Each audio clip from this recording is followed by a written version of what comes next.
최근에 어느 시장조사 전문기업에서 이 코로나 블루라고 이 코로나19로 인해서 발생된 우울감과 관련된 설문조사를 했습니다. 그랬더니 참 가슴 아프게도 무려 71.6%가 지금 자신의 삶이 불행하다 이렇게 답을 했다는 겁니다. 그러니까 지금 우리나라 국민 3명 중에 2명이 마음의 불안감을 느끼고 있다. 그리고 이제 이게 장기화가 될수록 여러 가지 이제 정서적으로 정신적으로 그렇게 그 불안감을 포함한 어려움을 이제 호소하는 사람이 많아져 갈 것이다. 이런 참 가슴 아픈 전망이 지금 나오고 있는 현실입니다. 저 자신도 사실은 그 목회자로서 그 지난 한 주 동안에 굉장히 심리적으로 위축감을 경험을 했습니다. 뭐 다른 건 다 괜찮은데요.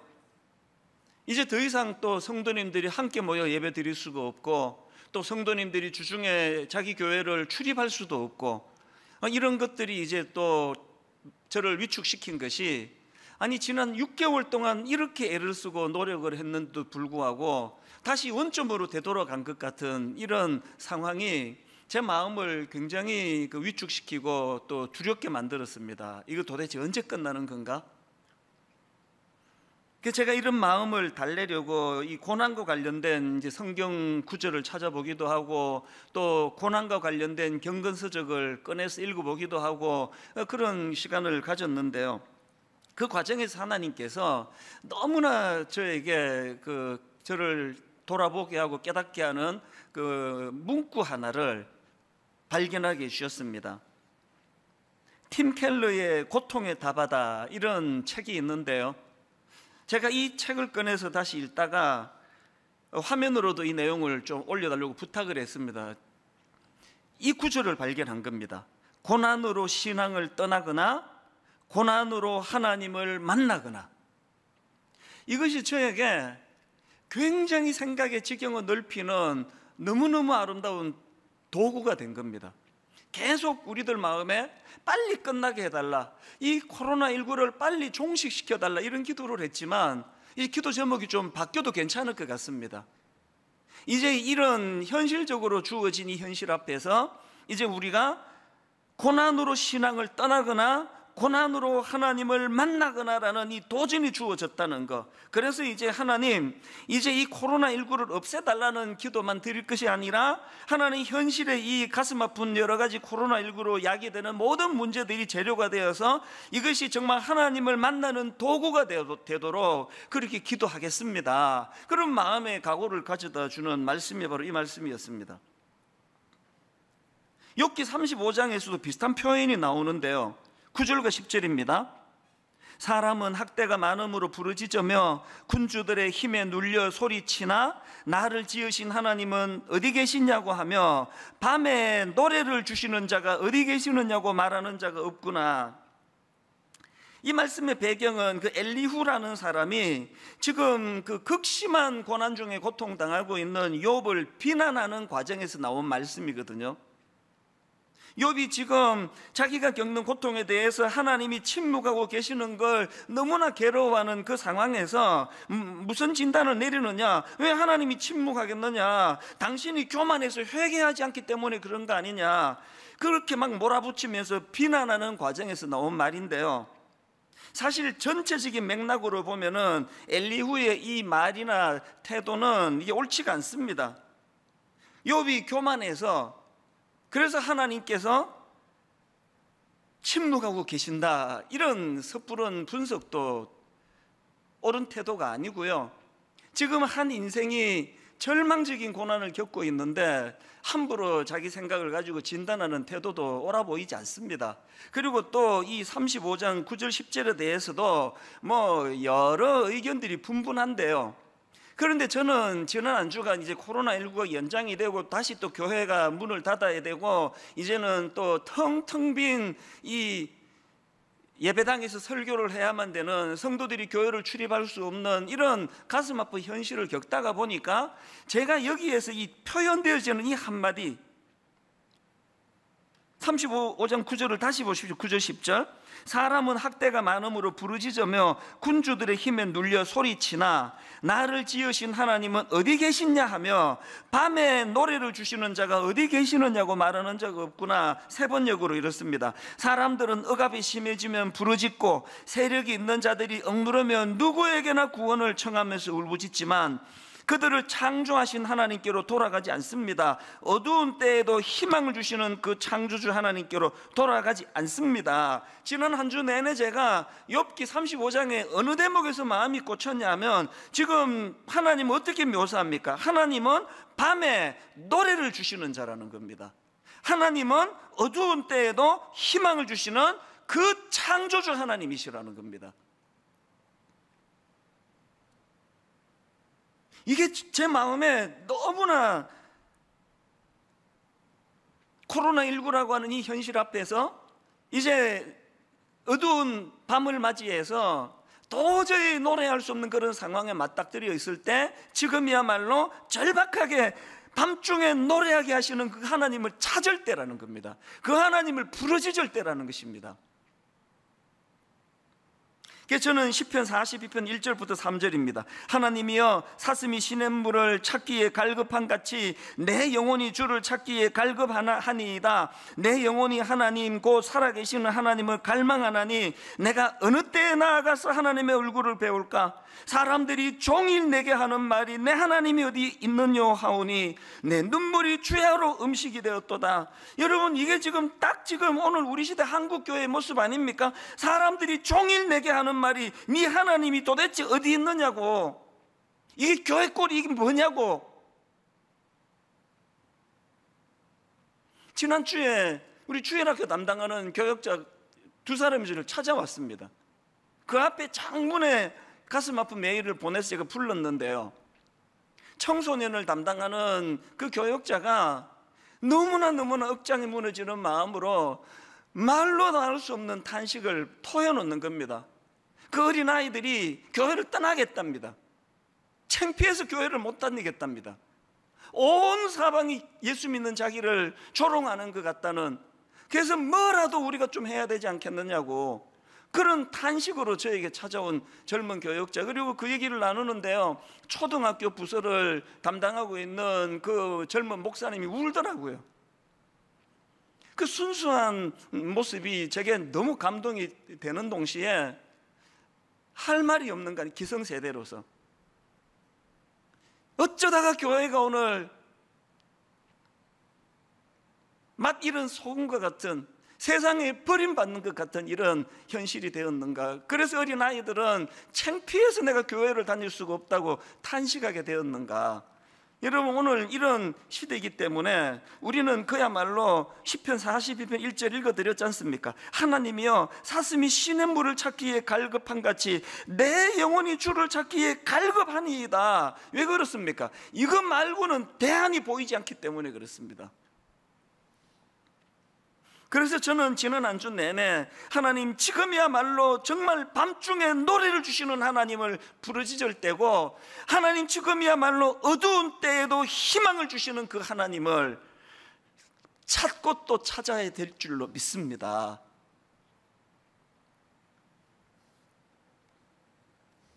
여러분, 이런 말 혹시 들어보셨습니까? 그 화면으로도 자막을 부탁했는데요, 인생이란 나에게 무슨 일이 일어나느냐는 10%의 사건과 그 일어나는 일에 내가 어떻게 반응하느냐는 90%의 태도로 구성된다고 한다. 그 국민일보 기자가 쓴 글에서 제가 전문글을 발견한 걸로 기억이 나는데, 그래서 제가 옮겨 놓았거든요. 코로나가 지금 온 나라를 지금 삼킬 것처럼 그래도요, 그 사건은 우리에게 10%밖에 안 되는 겁니다. 90%는 이거 어떻게 받느냐예요. 이거 어떻게 받느냐에 따라서 이제 하나님, 우리가 코로나19 좀 없애달라는 기도를 드리기 전에 하나님, 이 코로나 사건, 이 사태로 말미암아 고난으로 신앙을 떠나거나 고난으로 하나님을 만나거나의 기로에 있는데, 하나님, 이 사건을 통하여 고난으로 하나님을 만나는 길을 택하기를 원합니다. 그렇게 선포하면요, 이 사건은 우리 인생의 축복이 될 수도 있다는 겁니다. 이게 90%라는 거예요. 지난주 제가 그 애티튜드에 대해 설교하면서 인간 연구 전문가라는 하버드대 윌리엄 제임스 교수의 주장을 말씀드리지 않았습니까? 인간은 자기의 태도를 바꿈으로써 자기 인생을 바꿀 수 있다.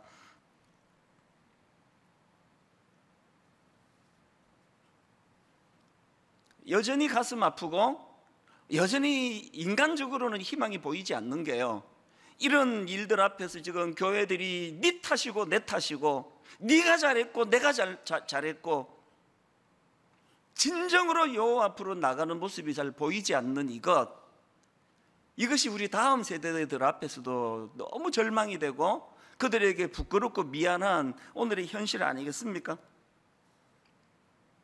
이런 점에서 저는 주님이 육신의 몸을 입고 오신 주님이 우리에게 보여주신 너무나 소중한 모범, 그게 히브리서 5장 8절과 9절에 나와 있습니다. 그가 아들이시면서도 받으신 고난으로 순종함을 배워서 온전하게 되셨은즉 자기에게 순종하는 모든 자에게 영원한 구원의 근원이 되시고, 오늘 여러분 이 땅에 계신 주님이 우리에게 보여주시는 가장 중요한 지침이 뭡니까? 받으신 고난으로 순종함을 배워서.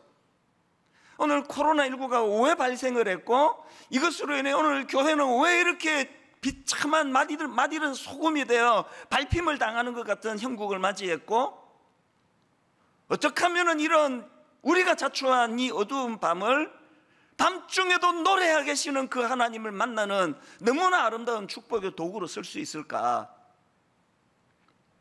주님이 보여주신 이 모범으로 따른다면 지금 우리 모두가 다 받으신 고난으로 순종함을 배워서 온전하게 되셨은즉 우리의 불순종을 하나님 앞에 회개하면서 우리의 불순종을 정직하게 고백하는 거기서부터 문제가 해결의 출발이 있다고 저는 생각을 합니다. 제가 오늘 이 설교 제목을 고난당할 때 해야 할 숙제 이렇게 정했는데요, 우리가 이건 미처 생각을 못했다는 겁니다. 이게 언제 없어지나? 언제 종식이 되나? 이런 것만 생각했지만 사실은 지금은요, 하나님이 숙제 기간을 더 늘려주시는 것 같이 느껴집니다. 할 숙제가 있습니다. 이거를 제가 오늘 본문을 중심으로 해서 한 3가지 정도로 정리를 했는데요, 여러분 고난당할 때 해야 될 숙제, 첫 번째 숙제가 뭐냐? 고난을 기쁨으로 승화시키자는 거예요. 이것이 우리에게 주신 숙제라는 겁니다. 고난을 기쁨으로 승화시키기. 2절을 보십시오. 내 형제들아, 너희가 여러 가지 시험을 당하거든 온전히 기쁘게 여기라. 사실은요, 이 명은 좀 모순 아닙니까? 아니, 인간이 가진 희노애락의 감정은요, 인위적으로 만들어지는 게 아니에요. 내가 이놈에게 내가 화를 내야 되겠다, 그래서 화가 납니까? 저절로 나는 거 아닙니까? 아니, 그런데 왜 온전히 기쁘게 여기지? 시험 속에서 이게 지금 너무나 우울하고 슬픈 상황인데 이거를 왜 인위적으로 온전히 기쁘게 여기라 이렇게 말씀하시는가? 제가 깨달은 거는요, 우리 내면에서 일어나는 이 희노애락의 감정은 어쩔 수 없다 할지라도 그렇다고 해서 그걸 방치하면 안 된다는 그 얘기예요. 감정은 본능이지만 내가 누구를 향하여 분노가 솟구쳐 오를 때 그 감정이 솟구쳐 오르는 거는 내가 어쩔 수 없지만 그거를 방치해서는 안 된다는 그 얘기예요. 기쁨도 마찬가지입니다. 코로나19 이런 어려운 상황 속에 막 여기도 우울하고 저기도 우울하고 막 3명에 2명이 다 지금 막 이게 우울증 비슷하게 힘들어한다는 이런 현실은 어쩔 수 없지만, 그러나 그것을 방치해서는 안 된다는 거, 이게 그리스도인의 자세라는 겁니다. 여러분, 예전에 제가 그 내 영혼의 샴페인이라는 책을 쓴 마이크 메이슨이라는 분 소개를 해드렸는데 기억을 하시는지 모르겠습니다. 이 마이크 메이슨이라는 분은요, 거의 평생을 경계성 우울증 상태로 살아온 분이라는 겁니다. 예수를 믿고 난 다음에도 그 우울한 마음이 잘 없어지지를 않은 그런 상황이었는데요, 어느 날 이분이 그 성경에 나오는 말씀 한 구절, 항상 기뻐하라, 이 말씀 앞에 이게 숙제를 받은 거예요. 항상 기뻐하라, 이거는 숙제거든요. 그래서 이제 이 마이크 메이슨이 항상 기뻐하라라는 이 말씀을 붙잡고 무슨 도전을 시작했는가 하니까 이게 정말 가능한지를 내가 한번 확인해 보겠다. 그래서 결심한 게요, 90일 동안 기뻐하기로 작정한다는 선포였습니다. 오늘 예배 드리는 우리 성도님들 중에 도전이 되시면 한번 해보시기를 바랍니다. 오늘부터 예전에 우리가 사용하던 감사 노트를 다시 꺼내들고, 내가 이 코로나19가 확산되는 이 우울한 상황, 그래서 집에만 지금 주로 지낼 수밖에 없고 애들도 학교도 못 가는 이런 상황 속에서 여전히 주님 안에서 내가 항상 기뻐하라는 이 주님의 말씀이 이게 가능한지를 한번 내가 점검해 보겠다.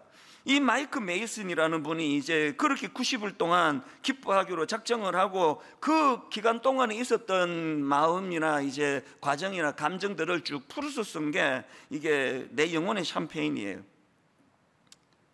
저는 뭐 이 마이크 메이슨의 이 90일의 뭐 여정 자체가 뭐 결과적으로 뭐 결국 해냈다, 실패했다, 이거 중요한 게 아니라고 생각합니다. 이분이 그런 도전을 통해서 내린 결론이 너무나 소중한데요, 마이크 메이슨이 90일 동안 기뻐하기로 작정하는 그런 도전을 던지고 행하고 난 다음에 이분이 내린 결론이 하나 있는데요, 이 너무나 중요한 결론입니다. 그 결론이 이렇습니다. 기쁨은 근육과도 같아서 쓸수록 강해진다. 이것만큼 소중한 결론이 있겠습니까? 기쁨은 근육과도 같아서 쓸수록 강해진다. 이걸 깨달았다는 거예요. 그 책에 여러 가지 그가 깨달은 내용들이 나오는데요, 제 마음에 와닿는 것도 이런 겁니다. 한번 들어보세요. 현재 기뻐하기로 결심하면 현재만 달라지는 것이 아니라 과거를 보는 내 시각도 달라지고 내 미래에도 희망의 불이 켜진다. 이게 너무나 제가 이게 동의가 돼요. 현재 내가 주어진 삶을 주님 안에서 기뻐하기로 결심하면 내 과거의 사건들이 새로운 해석이 된다는 겁니다. 20대에 내가 겪었던 가슴 아픈 여러 가지 고난과 참 눈물 나는 이야기들이 현재 기뻐하는 잣대로 그때를 돌아보니까 그 모든 것들이 너무나 아름다워지는 겁니다. 그리고 현재 기뻐하는 이런 상황이 내 미래에도 영향을 미친다는 겁니다. 저는 베드로전서 1장 6절, 그러므로 너희가 이제 여러 가지 시험으로 말미암아 잠깐 근심하지 않을 수 없으나, 이게 너무나 중요한 표현이에요. 여러 가지 시험으로 말미암아 잠깐 근심하게 되지 않을 수 없으나 오히려 크게 기뻐하는도다. 왜 잠깐 근심하다가 크게 기뻐하는 거 바뀌는지 아세요? 코로나19가 잠깐 설치다가 사라졌기 때문이 아닙니다. 코로나19는 지금 언제까지 계속될지 모르지만 왜 잠깐 근심하게 되지 않을 수 없으나 오히려 크게 기뻐하는가 하면은, 저는 그 답을 시편 23편 4절에서 찾습니다. 이 다윗의 고백을 들어보세요. 내가 사망의 음침한 골짜기로 다닐지라도 해를 두려워하지 않을 것은 주께서 나와 함께 하심이라. 밤중에 노래하게 하시는 그 하나님이 이 사망한 음침한 골짜기를 나 혼자 지나가게 내버려 두지 않으신다는 그 깨달음이 있으니까 잠깐 근심하게 되었지만 오히려 더 크게 기뻐하는 겁니다. 여러분, 이 코로나19가 지금 모든 우리 생활을 다 비정상으로 돌려버린 이것이 지금 점점 길어지는 그 상황에서 우리 내면의 우울함도 거기에 비례해서 점점 어두움이 짙어지고 점점 마음의 분노가 일어나고 하는 건 그리스도인의 자세가 아니에요. 이 상황은 오래 지속된다 할지라도, 그래서 제가 숙제라 그러잖아요. 싸워 얻어낼 숙제가 뭡니까? 여러 가지 시험으로 말미암아 잠깐 근심하게 되지 않을 수 없으나, 저녁에는 울음이 기숙해도, 저녁에는 슬픔이 나를 뒤덮어도 아침에는 금방 기쁨으로 바꾸어 주시는 그 동력, 밤중에 노래하게 하는 그 하나님, 그 하나님을 내가 만나고 그 하나님으로 인해서 이 고난과 연단을 나는 기쁨으로 승화시켜 버리겠다. 이게 저와 여러분에게 주어진 숙제라는 사실을 꼭 기억하게 되시기를 바랍니다. 그런가 하면은 고난 당할 때 나오는 두 번째 숙제가 있는데요, 고난을 믿음의 성숙으로 연결해야 된다는 겁니다. 본문 3절입니다. 야고보서 1장 3절. 이는 너희 믿음의 시련이 인내를 만들어내는 줄 너희가 알미라. 여기 나오는 시련은 헬라어로 도키몬이라는 단어인데요, 이 도키몬이라는 단어의 특징은 테스트를 통해 입증된 상태를 강조할 때 쓰는 단어라는 겁니다. 제가 어느 글에 보니까요, 이 단어는 주로 이제 도공들이 이제 도자기를 굽지 않습니까? 도자기를 이제 정성껏 요즘에도 보면은 이제 뭐 기계 판 위에 올려서 이제 손으로 뭐 빚는 걸 가끔씩 보는데요, 이제 이 도공이 도자기를 잘 빚어 가지고 어떡합니까? 이제 뜨거운 불가마에 넣는 거예요. 다 넣고 나면 어떤 도자기는 그 뜨거운 불을 견디지 못해가지고 금이 가버리고, 어떤 또 도자기는 그 불가마의 온도를 못 견뎌가지고 이 형태가 이그러져 버리고 이상한 모양이 되고 그렇게 된다는 거예요. 그러면 이제 그렇게 불가마를 다 이제 통과하고 나면은 그걸 꺼내가지고 살펴보고 금강근은 가차없이 깨버린대요. 그리고 또 거기에 형태가 못 견뎌서 형태가 어긋나 버린 것들도 미련 없이 다 깨버린대요. 그런데 그 중에는 이 불가마의 뜨거운 열의 시련을 잘 이긴 그 작품이 나오면은 이제 그 작품을 만든 도공이 이렇게 선포한답니다. 도키몬 통과 합격. 이 도키몬이래요. 그래서 여러분 그 베드로전서 1장 6절 7절을 보십시오. 그러므로 너희가 이제 여러 가지 시험으로 말미암아 잠깐 근심하게 되지 않을 수 없으나 오히려 크게 기뻐하는도다. 너희 믿음의 확실함은, 이게 확실함이 도키몬이에요. 너희 믿음의 도키몬 확실함은 불로 연단하여도 없어질 금보다 더 귀하여 예수 그리스도께서 나타나실 때에 칭찬과 영광과 존귀를 얻게 할 것이니라. 코로나19를 지나가는 우리 모두가 지금 불가마 안에 들어있는 거예요. 견디기 힘들어요. 그러나 우리가 숙제가 있는 겁니다. 어떻게 하자고요? 변질되지 아니하고 형태가 바뀌지 아니하고 도중에 금가지 아니하고 깨지지 아니하고, 하나님 이것을 잘 견뎌내기를 원합니다. 하나님 오늘 이 너무너무 어렵고 힘든 코로나19라는 고난을 믿음의 성숙으로 연결됨으로 말미암아 우리가 내내 꾸어야 되는 꿈이 뭡니까? 지난주에는 코로나19가 종식됐습니다 선언할 때 그 다음 주에 막 축제가 벌어지는 이런 소망을 가지고 우리가 살아야 된다고 말씀을 드렸다면, 하나 더 있습니다.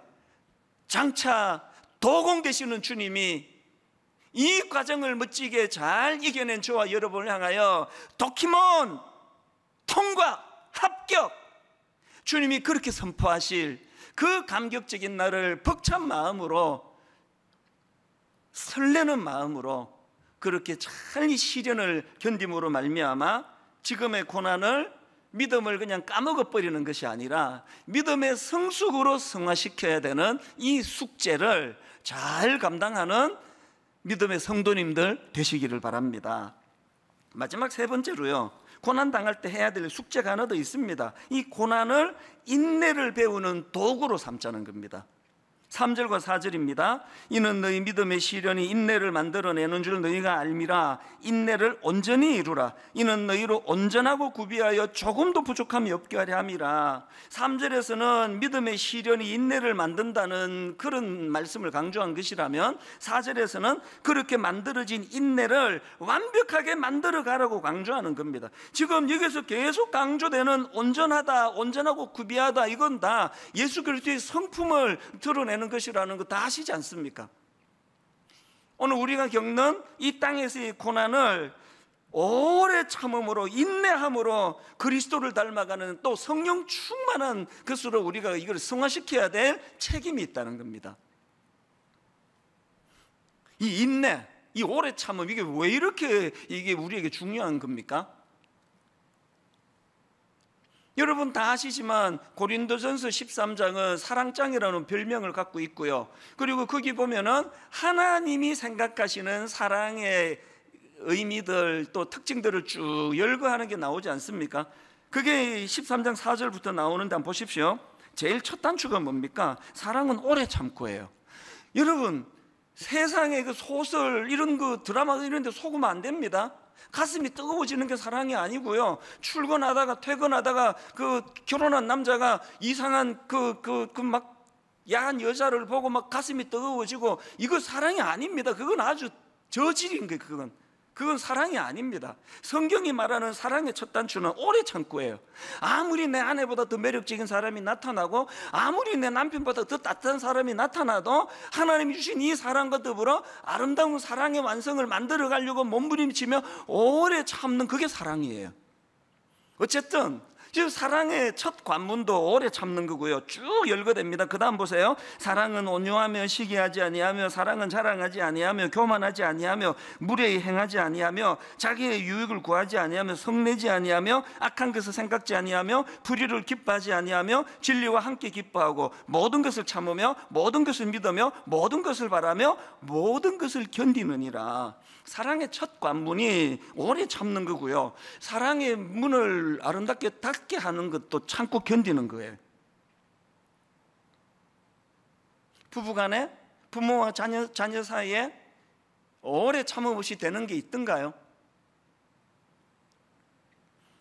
더군다나 여러분이 잘 아시는 갈라디아 5장에 나오는 성경의 9가지 열매 중에, 그 중에도 이 오래 참음이라는 덕목이 있잖아요. 그래서 나는 성령 충만해, 난 성령의 은사 많이 받았어, 난 방언도 해, 난 통변도 해, 난 병도 고쳐 하는데 인내가 없으면요, 그거는 하나님 주시는 성령의 열매가 아닙니다.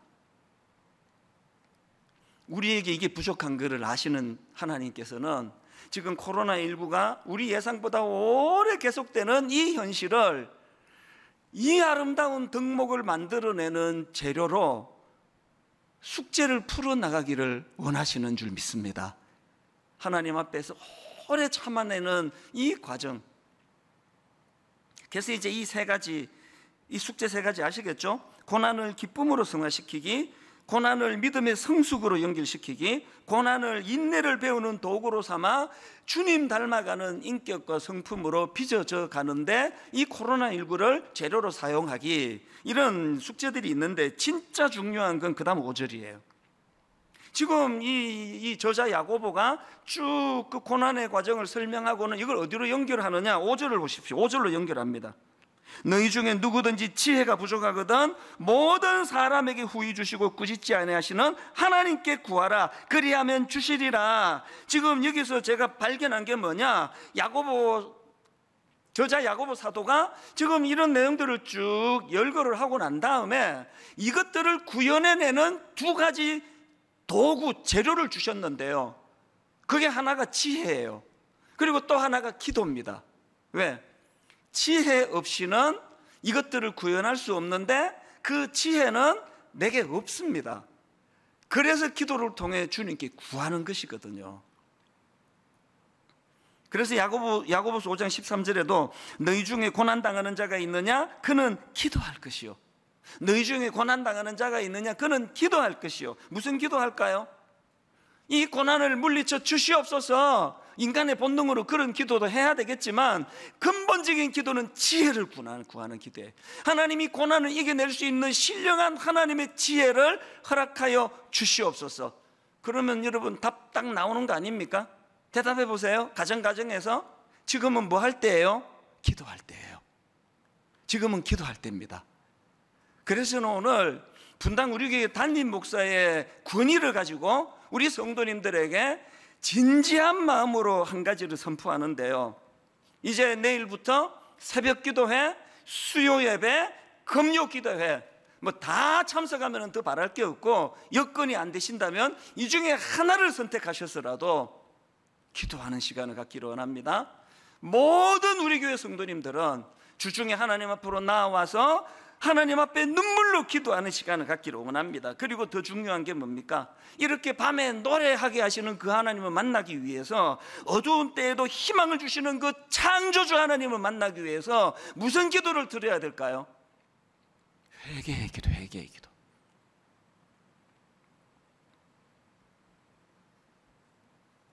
탕자가 허랑방탕한 아버지를 떠난 그 생활을 청산하고 원래의 상태로 아버지께로 돌아왔다는 것은요, 자기의 지난 과오들을 다 시인하고 회개했다는 전제가 들어가는 거 아닙니까? 여러분, 솔로몬이 성전 봉헌 때 드렸던 기도 기억하십니까? 열왕기상 8장 33절 34절 세 번역입니다. 주님의 백성 이스라엘이 주님께 죄를 지어 적에게 패배하였다가도 그들이 뉘우치고 주님께로 돌아와서 주님의 이름을 인정하고 이 성전에서 주님께 빌며 간구하거든 주님께서는 하늘에서 들으시고 주님의 백성 이스라엘의 죄를 용서해 주십시오. 그리고 그들의 조상에게 주신 땅으로 그들을 다시 돌아오게 해 주십시오. 이사야 55장 7절,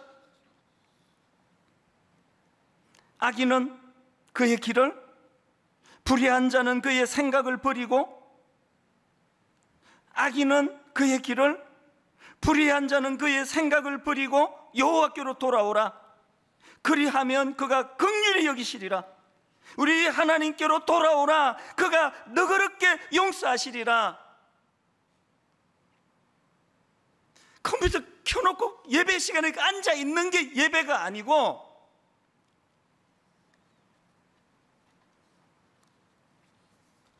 오라 우리가 여호와께로 돌아가자.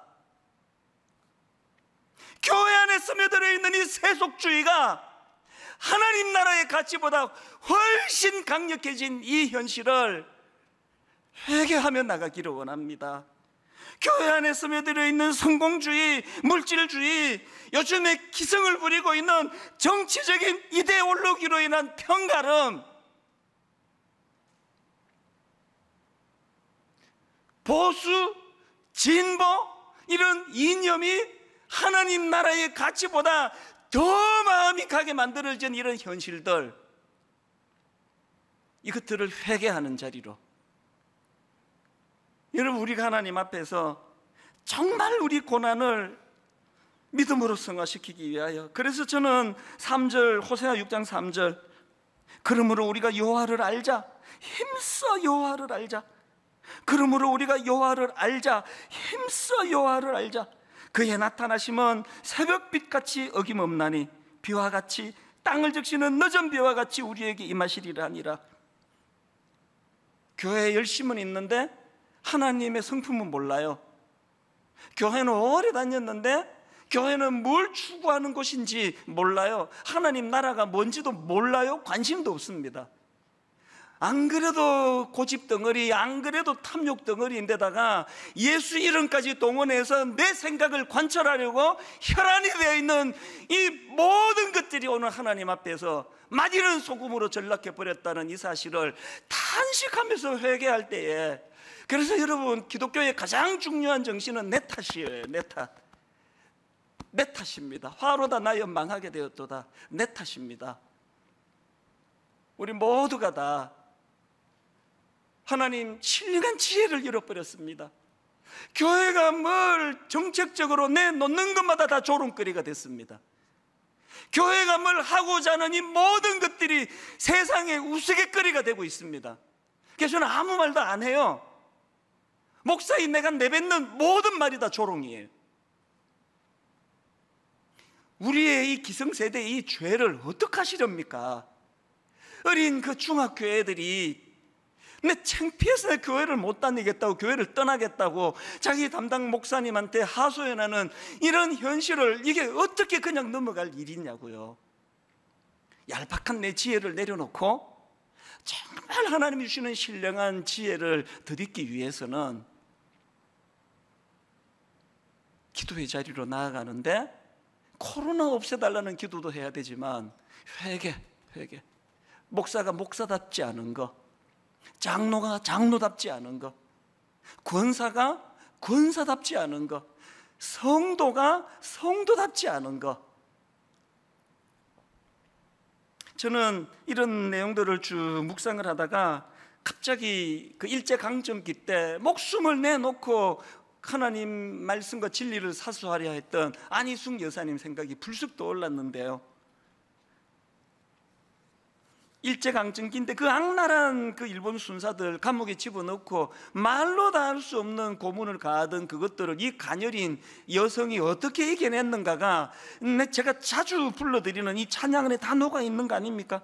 이 찬양, 내일 일은 난 몰라요, 하루하루 살아요, 불행이나 요행함도 내 뜻대로 못해요, 험한 이 길 가고 가도 끝은 없고 고네요, 주님 예수 팔레미사 내 손 잡아 주소서.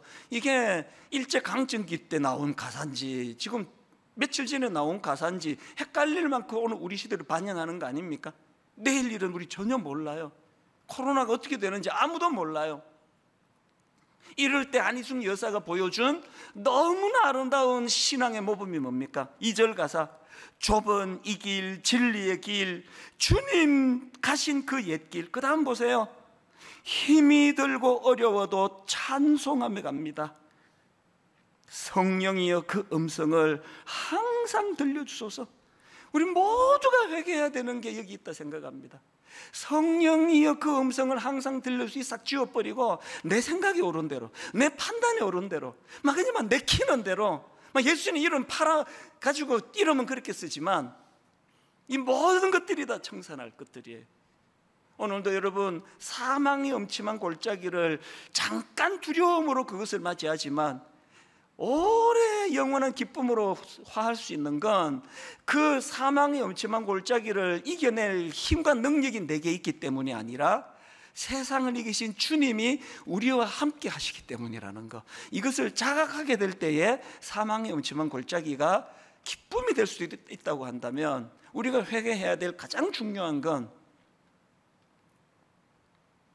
성령의 인도하심 없이 내 멋대로 판단한 것, 성령 인도하심 없이 내 가고 싶은 길을 하나님이 원하는 길이라고 그렇게 결론을 이렇게 맺기 원합니다. 여러분 내일부터 정말 기도의 자리로 나오시기를 바랍니다. 그리고 코로나 종식시켜달라는 기도는 저 끝에 하시고요, 회개하셔야 돼요. 우리 아들에게, 우리 딸에게, 우리 다음 세대 젊은이들에게 너무너무 부끄러운 교회로 저 아이들이 창피해서 나 교회 떠나야 되겠다라고 이렇게 만들어버린 우리 기성세대의 죄악들을 하나님 앞에 토해놓고 회개하고 겸손히 하나님의 뜻을 구하며 나갈 때에 하나님이 솔로몬에게 주신 그 약속처럼 치유와 회복의 역사를 일으켜 주실 줄로 믿습니다.